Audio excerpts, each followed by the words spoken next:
இங்க நாட்டப்பட்டவர்கள் எப்படி இருப்பீங்க? செழித்திருப்பீங்க. உங்களுக்கு கடன் வாங்க மாட்டீங்க, கடன் கொடுப்பீங்க. கடன் அடைப்பதுக்கு வழியை கர்த்தர் சொல்லுவாரு.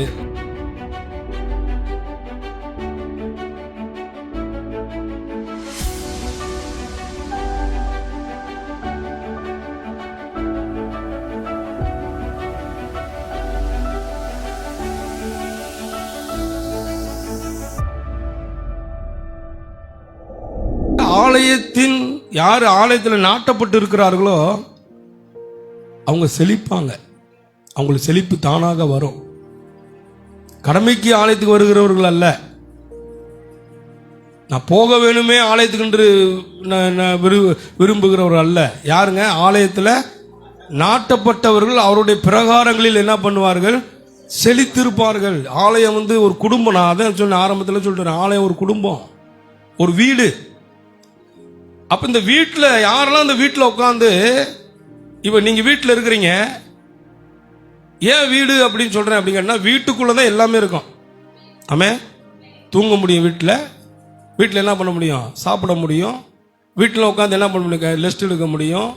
வீடு இல்லைன்னா என்ன சொல்லுவாங்க? ஒருத்தனுக்கு வீடே இல்லைங்க, ரோட்டில் படுக்கிறான், அவன் என்ன சொல்லுவாங்க? அவன் என்ன பண்ணுவாங்க? அவனுக்கு வீடு இல்லைங்க, அவர் அனாதைங்க அப்படின்வாங்க. அவனுக்கு யாருமே இல்லைன்னுவாங்க. ஆனால் நமக்கு இயேசு இருக்கிறார், அதனால வீடு இருக்குது நமக்கு. அல்லேலூயா. அப்ப ஆலயத்தில், அவருடைய ஆலயத்தில் பிரகாரங்கள் நாட்டப்பட்டு இருக்கிறவர்கள் செழித்திருப்பார்கள் அப்படின்னு சொல்லப்பட்டிருக்கிறது. அது ரொம்ப அவசியம். செழிப்பு ரொம்ப ரொம்ப முக்கியம். ஆலயத்தின் மேல வாஞ்சை இருக்குமானால், ஆலயத்தை குறித்ததான ஒரு பயபக்தி இருக்குமானால், ஆலயத்தில் கர்த்தர் இருக்கிறாரு, ஆலயத்தில் கர்த்தர் பேசுகிறாரு, ஆலயம் அவருடைய வீடு, அந்த வீட்டில் இருக்கிற ஒரு குடும்பம், அந்த குடும்பத்தில் நான் ஒரு நபர் என்ற ஒரு வாஞ்சையும் விருப்பமும் உனக்குள்ளாக இருக்குமானால், வைராக்கியமும் வாஞ்சியும் கூடுமே தவிர அங்க என்ன வராது உனக்கு?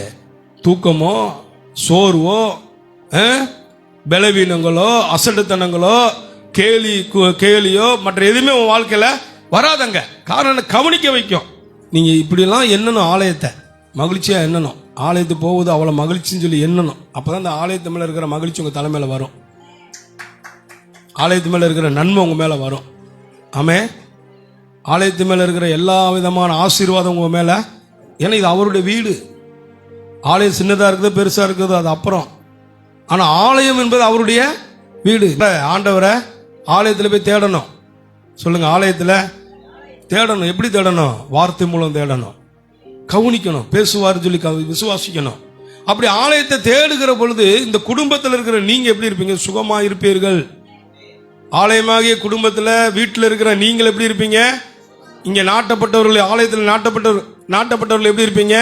செழித்திருப்பீங்க. உங்களுக்கு கடன் வாங்க மாட்டீங்க, கடன் கொடுப்பீங்க. கடன் அடைப்பதுக்கு வழியை கர்த்தர் சொல்லுவாரு.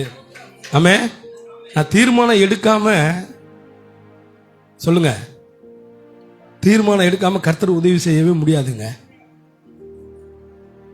தீர்மானம் எடுங்க, நிச்சயமா சொல்றேன், உதவி செய்வார். நீங்க எடுக்கிற தீர்மானத்தில் உங்களுக்கு உதவி செய்யக்கூடிய வல்லவர் உங்களோடு இருக்கிறார்.